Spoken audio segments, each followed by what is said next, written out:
Hey guys, it's Ben coming to you on a Saturday. Good stuff happening. We are still rolling strong with Outlaw Nights live on Indiegogo. Be sure to check it out if you haven't checked it out yet. And remember to share it out with anybody you think might be interested.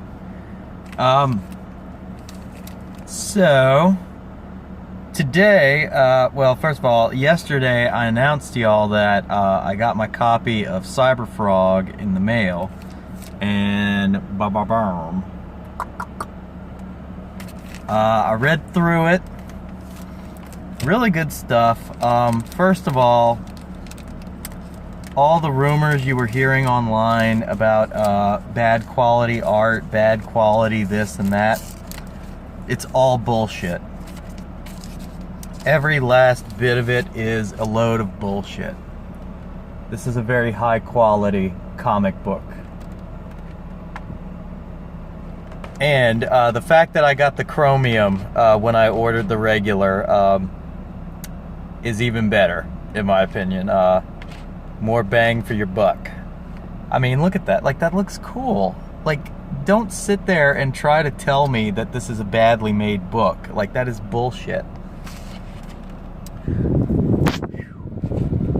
Let's see. Yeah, the complaint I was seeing the most was about ripples on the page. I don't know if you could see that. You probably can't. But that's okay that you can't, because honestly, it's really not a thing. It's like a slight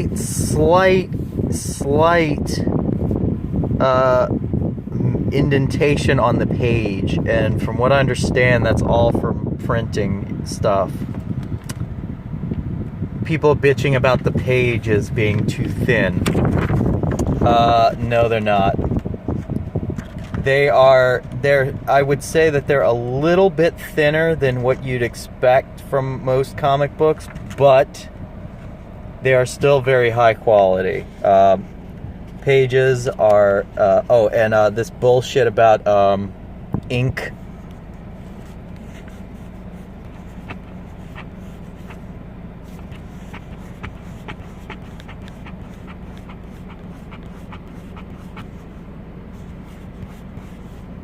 Nothing. There is no ink bleed over. There is none of that. People on the internet are salty. It's pretty incredible how, you've got an incredibly high quality hand-drawn book, and they're gonna look for anything to insult about it.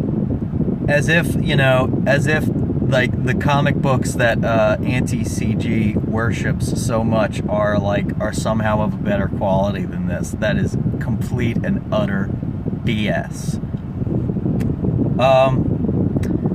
So yeah, big thing about Cyberfrog Blood Honey. Awesome artwork. It's really dynamic and immersive artwork, and it keeps the energy going throughout the story. The story itself was actually a lot better than what I was anticipating. I was not anticipating it being a strong story. It's fairly strong. The big issue for me is the pacing. The pacing was not great to me. In particular, the exposition part of the book, part one, it lasts like almost half the book, and something about that I just don't really like. I remember Ethan talking about how he had made Cyberfrog 1998 an ash can, and he incorporated part of it into this book. See, I think he should have written 1998 as a full comic and release that first, and then from there we could have gone into Blood Honey, and then if we had gone into Blood Honey as just, you know, without the 1998 stuff, there would have been more room, I think, to number one, expand out on part 3. Part 3 was a really good part. I'm not going to blow it for you, but it was very short. And I get, like, it was meant to be kind of an end of the book teaser for the next one, which it, you know, that works out. But I guess it's the fact that with the crowdfunding comics stuff, you know, I'd prefer it to have a little bit more of a cap at the end of the first issue.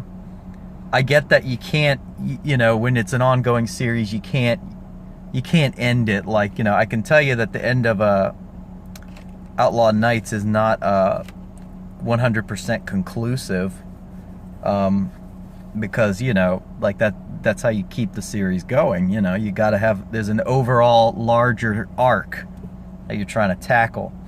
So I understand that in terms of what he was trying to do. I just think, honestly, it was an awesome introduction, and it was probably the best part of the book, was at the very end.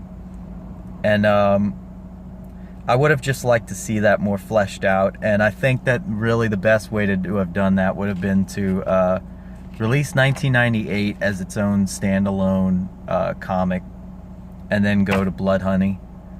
That's just my preference on it, because again, yeah, it's a good story. It's the pacing is kind of wonky. It's like you get a lot of exposition, and then you get into the action almost kind of, I mean, there's action in the exposition, but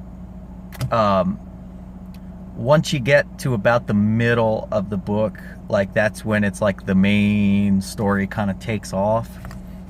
And I guess, well, I mean, I guess that's all right. I guess I don't know. I would have liked it. I would have liked to see less of part 1 and more of part 3. That's my big takeaway from this. But other than that, the story was a lot better than I was thinking, because originally I was nervous that from the sound of it, I was nervous it was going to be really derivative of, like, Superman or something. And it wasn't. It was kind of like an inverse Superman, which I liked. Where it's like, you know, you have the Savior sent to Earth, but everything went wrong in the process and all that, so the Savior couldn't be a savior. That's good stuff. And again, you know, any bitching about the quality of this book is completely disingenuous, completely intellectually dishonest. Doesn't matter how you feel about Ethan, if you like him, you hate him, you could take him or leave him, what have you. Doesn't matter. This book, this is a high quality book. It was well worth the price.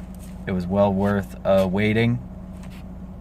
That being said, I think waiting a complete year for each book might be, well, not even that, like, waiting an extra year because of delays, es no bueno.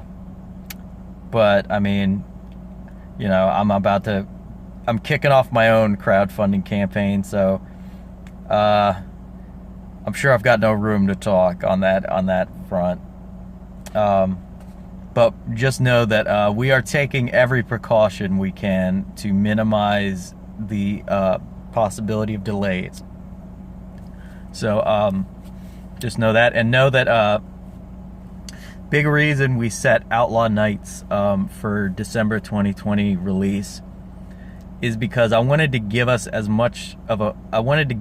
a nice stretch of time to get it right, to deal with any possible complications, and to be able to get it out to you without having to constantly send you messages saying like, hey, sorry, we got delayed, it's gonna be another few months, it's gonna be the, you know, I want to reduce the chances of that happening as much as humanly possible. So I set the date as far away as I could within a reasonable thought process, and so essentially that's essentially what we got going on. So thank you so much, guys, for joining me today. If you haven't yet, be sure to back the Indiegogo campaign online. We got the link for the in the description below. And if you like this video, you like anything I have to say, go ahead and hit the like button. Be sure to subscribe to the YouTube channel. And as always, I will talk to you tomorrow.